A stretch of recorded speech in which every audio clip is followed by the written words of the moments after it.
George O. Hopper Jr. was an everyday man living in extraordinary times.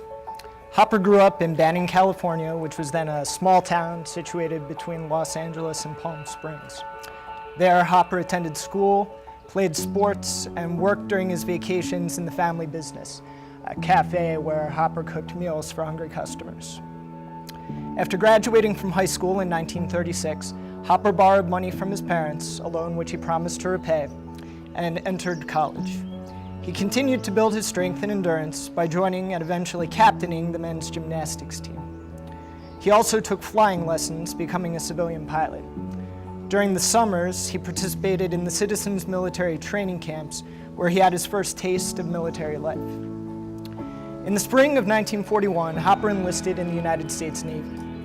He was transferred to Pensacola, Florida, where he became an aviation cadet and began the process of earning his wings of gold as a naval aviator.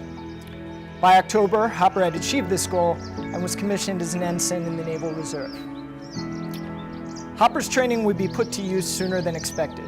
With the Japanese attack on Pearl Harbor, Ensign Hopper was ordered to join the Pacific Fleet as a fighter pilot.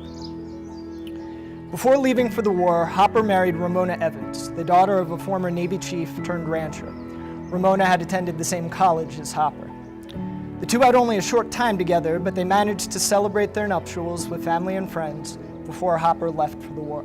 Little did Hopper realize that his next encounter with the Japanese was right around the corner. The Japanese Navy was already in the process of carrying out a plan to further damage the remains of the United States Navy's Pacific Fleet and take Midway Atoll, from which it hoped to launch further attacks against American forces. On June 4th, 1942, with the Battle of Midway just getting underway, the Yorktown found itself under attack from Japanese aircraft. Fighting Squadron 3 quickly scrambled planes to intercept the enemy. Last to take off was Ensign Hopper. As he tried to gain speed and altitude, Hopper came under fire.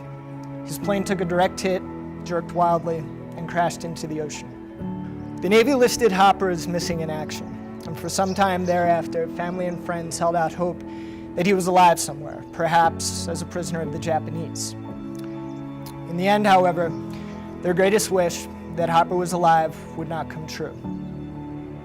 12 months and 1 day after he was declared missing, the Navy changed Hopper's status to killed in action. To understand what kind of a man George Hopper was, consider that before he left for the war, he made sure that if anything happened to him, his pay and benefits would be split between his wife and his mother. Why his mother? When his parents were financially secure with income from their cafe? Because he'd taken that loan from them to pay for college. And even in death, he was fulfilling his promise to repay them for their generosity. George Hopper wasn't an ace. He didn't win many medals. He certainly didn't change the course of World War II all by himself. To many, his is just another name on this wall.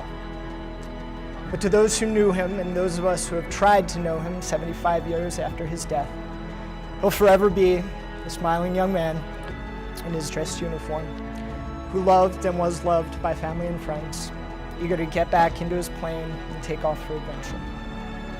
Fair winds and following seas, Ensign Hopper. Your memory lives on.